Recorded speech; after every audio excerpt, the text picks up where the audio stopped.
Hey everybody, CVH here, and today we'll be doing a deck tech for the Aggro Token Archer deck. I actually called it Aggro Orc Archer in a video and Aggro Token Archer, I think, in a different video, but it involves tokens, it involves orcs, it's Archer, it's very fast, very good aggressive deck that I've had a lot of success with on the ladder recently, and if you've been watching my stream recently, you've probably seen me play it a good bit, so I decided I'd take a video and just go over some of the card choices if you haven't seen this deck already. I've started to see more of it pop up on the ladder, so I might as well give you all my thoughts on it.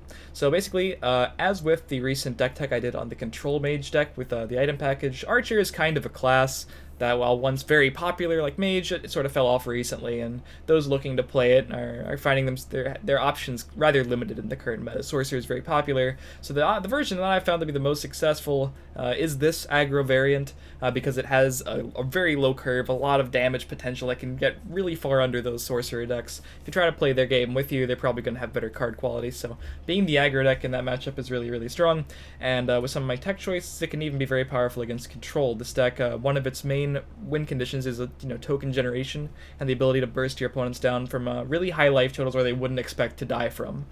For more in-depth gameplay, obviously check out some other videos on my channel of this deck already. I have posted.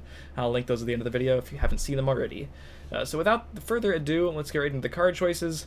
I'm going up the curve, and I'll describe anything in detail that seems a little bit crazy. Some of them are obvious, obviously. Nord Firebrand, if we're playing an aggro deck that focuses on tokens. This sort of goes hand in hand with the Goblin Skulks. This is sort of your little package of the deck that can sort of increase your card quality of draw, because you won't be drawing those zero-cost Nords from the top of your deck. You'll be getting them for free. Pretty powerful, nothing like too insane, but when you have all of the buff cards that we have in this deck, such as the Orc Clan Captain, the Northwind Outposts, and the Hidden Trails, which is 2 of in this deck, you want to maximize the amount of Nords you can get, so we're playing basically as many as possible. So 3 Nord Firebrands, Relentless Raider, fantastic aggro card, either on turn 1 or in conjunction with your big swing turds at the end of the game when you're really dealing a lot of damage. Relentless Raider, you can just drop it from your hand and it'll function sometimes as even a 1-cost Lightning Bolt or 1-cost Crushing Blow that goes face, just dealing all that extra damage. Goblin Skull, just talked about it, it's there to get the Nord Firebrands from the deck. We really focus hard on the strength in this deck, just a few complementary agility cards, this being one of them. This actually brings up another point about Mighty Ally, and I'll talk about what I'm playing over Mighty Ally in my particular list in a bit, but Mighty Ally is a fine card for the deck since there's so much strength in the deck. As you can see with this handy-dandy counter that they have now, 42 strength cards in the deck. So following up is Greystone Ravager, fantastic card for aggro, good prophecy against the other aggressive decks, really swingy when you play against other aggro or mid-range strategies. Northwind Outpost, one of the key cards, buffing up all the red guys. Obviously we have a bunch of red guys in the deck, and we're making a bunch more thanks to cards like Raiding Party and Markarth Bannerman in the deck. Orc Clan Captain, another way to buff him up, not really much to talk about there, and it's an Orc. We're finally getting into the Orcs with the Ravager and the Clan Captain, so we finally see some of the support cards that are basically staple if you're trying to play any sort of Orc synergy cards. 3 Battle Rage Orc, burst damage, Orc, decent stats, nothing much to say there. Morkel Gatekeeper, fantastic card ever since they gave it Prophecy. Orc, again, not much else to say there. Raiding Party, this is actually the only action in the deck, and we play it just because making the Nord Firebrands is so important. Obviously, we play more actions, but we have the Withered Hand Cultist in the deck, so we want to keep those to a minimum, but Raiding Party is just so important to the strategy, and it's kind of rare that Raiding Party and Withered Hand will negatively impact you in a game where you really needed to play Raiding Party, but you had Withered Hand on the board and you just can't do it. The actual percentage of times that happens is so low that it really doesn't impact your win rate too much at all. Stoneshard Orc, amazing card released in the Madhouse collection for Orcs. I've played this in every single Orc deck that I've played so far. I think this did a lot for the class, or the type of creature, I guess, basically the Orcs in general. I do think if you're trying to play Orcs, purchasing the Madhouse collection just for this card is probably the right play.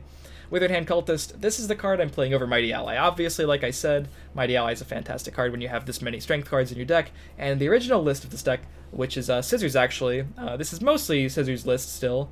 I just changed a couple things around. This was one of the main things I changed.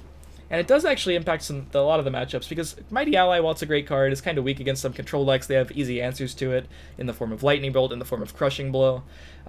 Really, really strong when it actually gets to attack, but I wanted to have a slightly better matchup against those control decks, as well as Merrick Battle Mage, which plays a lot of actions, like Raiding Party, Firebolt, Rapid Shot, and Ice Storm. So being able to deny those as well as other big turns and control decks like Ice Storm, Dawn's Wrath, Immolating Blast, I found it to be incredibly valuable. So this is what I'm playing over the Mighty Ally, and obviously they don't interact with each other at all. There's nothing saying you can't play both. But I just had a problem finding the space because I think Battle Rage, more cool, Stone Shard Orc, these are all just staple 3-drops for me. Raiding parties was too central to the strategy in my opinion, so I didn't have room for both of them, but if you want to experiment and play Mighty Ally, I would not hold it against you whatsoever. 2 Bankrai Butchers, 2 of, as instead of a 3 of, just mostly because of a space issue. It's not really central to the strategy, it's just pretty humongous when we get to play it, and that's pretty often with the buff.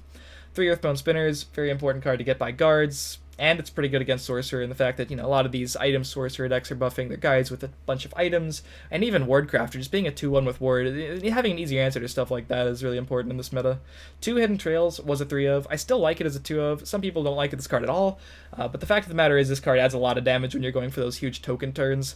In a normal board state, obviously it's probably worse than Northwind Outpost, but it just gives you 2 more cards that are going to be that much more damage when you start stacking on with Nord after Nord after Nord, and you have an Outpost, 2 Outposts, a Hidden Trail, and a Clan Captain up. Everything has like 3 more attack than normal. It gets pretty absurd.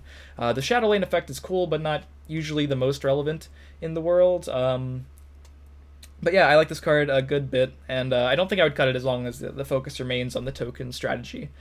Reeve Blade Master, ever since this card got buffed from a 2-5 to a 3-5, I've been putting it in basically every deck that's been using Strength, and I haven't hated it yet, and it's been very, very powerful, demanding immediate answers, so I definitely recommend crafting this card if you had been holding off before the buff. Now that it's a 3-5, it's just instant inclusion, in my opinion, in a deck like this.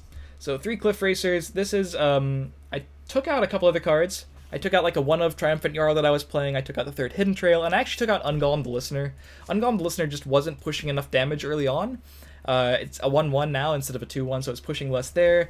And while the effect is great, we're trying to end the game very quickly before we draw a bunch of our decks, so unless we see the 3-3 Brotherhood Assassins in the first couple turns directly after playing the Ungolem, it usually didn't turn out to be too worth it, and it was actually giving me, like, besides the Ungolem itself in the deck, the Brotherhood Assassins, like, if we don't draw Ungolem early, it's just going to be sitting in our deck somewhere as a 1-drop 1-1. It's not even going to push enough damage if it lives a turn. We're just trying to close out the game at a certain point, and I wanted cards that did that as opposed to cards that didn't, and Cliff Racer is definitely a card that helps you close out the game. Mark Arth, central to all the token strategies you'll see on the ladder, including Merrick Battle Mage and this deck. Basically, the one weakness of this card that has is Lightning Bolt. That's like the main thing. Obviously, it can be silenced too, but it's just too important for the deck. Huge against a lot of the control decks that might not have answers to it immediately. And Woodorc Headhunter as our last 3 of. It's also our last charge, guys. You can see we have a bunch of charges in the deck. Besides the Nords themselves and the ways to generate them, we have this card, Battle Rage Orc, Cliff Racer, a bunch of ways to just pack on damage out of nowhere, and that's really the strength of the deck. So Woodorc Headhunter, I would say, not quite as reliable as Cliff Racer, but since we're playing this many Orcs, it's definitely a card that is active more often than it's not.